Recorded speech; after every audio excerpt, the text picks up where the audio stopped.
ए के अकॉर्डिंग हम ए का देखिए सवाल। सबसे पहले मैंने ए का डिटर्मिनेंट फाइंड आउट कर लिया। ए का डिटर्मिनेंट फाइंड आउट करने के लिए 1 लिख लिया, 2 और 3 लिख लिया। डिटर्मिनेंट वैसे निकालेंगे, 3 को 1 से मल्टीप्लाई करेंगे, 2 को भी 1 से करेंगे, दरमियान में माइनस आएगा। इसके बाद मैंने C1 का मतलब क्या है, ये होती है C1 मतलब कॉलम 1 है और ये है C2 कॉलम 2 है। C1 का मतलब है कि मैंने क्या करना है कि कॉलम 1 की जगह पे न्यू कॉलम लिख लेना है 3 और 5। तो मैंने कॉलम 1 की जगह पे न्यू कॉलम लिख लिया 3 और 5, कॉलम 2 एज इट इज़ आ गया। आगे 3 को 3 के साथ और जो है 5 को 2 के साथ मल्टीप्लाई करना है। इस तरह C2 किया। C2 में हमारे पास क्या आएगा, C2 में कॉलम 2 चेंज होगा। कॉलम 1 इसका एज इट इज़ आ गया, कॉलम 2 की जगह पे आ गया 2 और 3, कॉलम 2 की जगह 3 और 5 आ गया चेंज करके, जो ये वाला है 3 और 5। 1 को 5 से 5 आ गया, 3 को 1 से 3 आ गया। सो 5 में से 3 निकालेंगे तो 2 आ जाएगा। फार्मूला होता है x is equal to C1 over a का डिटर्मिनेंट और y is equal to C2 over a का डिटर्मिनेंट। तो यहाँ पे इसको सॉल्व करेंगे तो C1 की वैल्यू -1 है और 1 है, करेंगे तो -1 आ जाएगा। ऐसे ही y कितना आ जाएगा, वो 2 आ जाएगा। नेक्स्ट क्वेश्चन देखिए, नेक्स्ट पार्ट में देखिए हमें क्या करना है। नेक्स्ट पार्ट में भी ऐसे ही हमने पहले कॉलम की फॉर्म में लिख लिया। अगर इस तरह लिखे हुए हैं, जिसको मर्ज़ी पहले लिख लें, जिसको मर्ज़ी बाद में लिख लें, जिसको मर्ज़ी बाद में लिख लें, इससे कोई फ़र्क नहीं पड़ता। 2 आ गया, 1 आ गया और ये 2 है। इसका 5 और 3 लिख लिया, पहले 1 लिखना है और बाद में 2 लिखना है। आगे चलेंगे तो आगे ये a है, तो a का डिटर्मिनेंट निकालेंगे पहले। तो जो a का डिटर्मिनेंट निकालते हैं 2 and 5, 1 and 3, ये आ गया 2 मल्टीप्लाई बाई 3 और 1 मल्टीप्लाई बाई 5, ये आ गया 6 और 5, तो ये 1 आ गया। a का डिटर्मिनेंट क्या आ गया, 1। इसके बाद मैंने आगे बताया था C1 निकालेंगे और C2 निकालेंगे। तो C1 का मतलब है कॉलम 1 को तब्दील करना है। कॉलम 1 की जगह पे नया कॉलम क्या आएगा, 1 और 2। C2 का मतलब है कॉलम 2 को चेंज करना है, मतलब इसके यहाँ पे क्या आ जाएगा, 1 और 2, और बाकी जो है वो प्रीवियस कॉलम ही रहेगा। C1 चेंज किया मैंने, यहाँ पे C2 चेंज किया। अब देखिए मल्टीप्लाई करेंगे 1 को 3 के साथ और 2 को 1 के साथ, तो ये आ जाएगा 3 - 2, तो ये 1 आ जाएगा। C1 1 आ गया। C2 निकालते हैं, तो C2 इसी तरह निकालेंगे। डिटर्मिनेंट 2 को 2 के साथ, दरमियान में -5 को 1 के साथ, ये आ गया 4 - 5, ये आ जाएगा -1। तो C2 हमारे पास क्या आ गया, -1। अब यहाँ पे देखिए x बराबर होता है C1 ओवर a का डिटर्मिनेंट और y बराबर होता है C2 ओवर a का डिटर्मिनेंट। C1 आपके पास क्या है, C1 1 निकाला है और a का भी 1 है, तो ये 1 ही आएगा। और y क्या निकाला था, C2 क्या निकाला है, -1 निकाला है, तो -1 ओवर 1 आ गया। तो यही हमारे पास इसका आंसर है, ठीक है।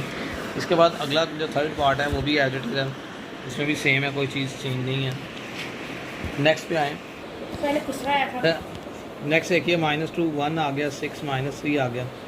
अब इसका डिटर्मिनेंट लेते हैं, तो डिटर्मिनेंट आपके पास क्या आएगा, -2 को -3 के साथ, -6 को या 6 को 1 के साथ। a का डिटर्मिनेंट हमारे पास आ जाएगा -6 और ये +6 सॉरी और -6। अब इसका डिटर्मिनेंट +6 और -6 आ गया, तो अगर डिटर्मिनेंट हमारे पास 0 हो जाए तो उसको आगे हम सॉल्व नहीं करेंगे। क्या लिख देंगे इसके आगे, नॉट पॉसिबल। ठीक है जी, आप जिसको मर्ज़ी शुरू में और बाद में रख लें। पहले हमारे पास इक्वेशन है -6, 6 + 5 और नीचे वाली दूसरी है, तो ये जब करेंगे तो +6 हो जाएगा और माइनस जो है वो 6 रहेगा। तो कटिंग करके नॉट पॉसिबल, क्योंकि इसका डिटर्मिनेंट 0 आ गया है। ये सिंगुलर मैट्रिक्स हो गया, नादर कालिब हो गया। नेक्स्ट क्वेश्चन देखिए, पार्ट नंबर 5 है इसका। पहले a लिख लिया, अब a का डिटर्मिनेंट निकालेंगे। a का डिटर्मिनेंट निकाला तो वो आ जाएगा हमारे पास 1 2 -3 -5, 1 को -5 के साथ और 2 को -3 के साथ, -5 और +6, ये भी हमारे पास क्या आता है, 1 आ जाएगा। इसके बाद आगे चलेंगे तो आगे हमारे पास आता है C1 फाइंड आउट करना है। C1 का मतलब क्या होता है, कॉलम 1 है हमारे पास। कॉलम 1 पे लिखेंगे 5 और 9 और -3 और -5 एज इट इज़। C2 का मतलब क्या था, कॉलम 2 तब्दील करना है। कॉलम 2 पे क्या आ जाएगा हमारे पास 5 और 9 और पहला कॉलम एज इट इज़ हो गया 1 और 2 आ गया। अब आप यहाँ पे क्या करेंगे, इनको मल्टीप्लाई करते हैं। 5 मल्टीप्लाई बाय -5, दरमियान में -9 मल्टीप्लाई बाय -3, -25 जमा 27, तो ये C1 हमारे पास कितना आएगा 2 आ गया। इसके बाद आगे चलेंगे तो आगे C2 निकालते हैं। तो C2 हमारे पास क्या था 9 मल्टीप्लाई बाय 1, 5 मल्टीप्लाई बाय 2, ये आ गया 9 -10 -1 आ गया, C2 आ जाएगा। और ये हमारे पास आ गया C2। अब इसके बाद आगे चलेंगे, आगे x is equal to C1 over A का डिटर्मिनेंट और y is equal to C2 over A का डिटर्मिनेंट, ये आ गया। C1 हमारे पास है 2 ओवर 1, तो x इज़ इक्वल टू हमारे पास आ जाएगा 2। उसके बाद C2 हमारे पास है, y2 हमारे पास है C2 -1 ओवर 1, तो मतलब y is equal to -1। Mostly question के आंसर ये 1 या -1 ही आ रहे हैं। तो ये था हमारे पास क्वेश्चन नंबर जो है इसका पार्ट नंबर 5।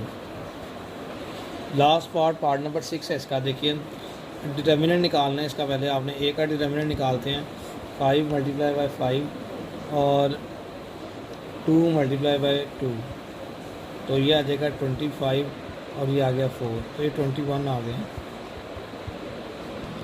अब इसको ज़रा C1 निकाल लेते हैं। C1 पहला कॉलम चेंज कर दिया, 16, 65 और 17, 34, ये माइनस कर देंगे इसमें से।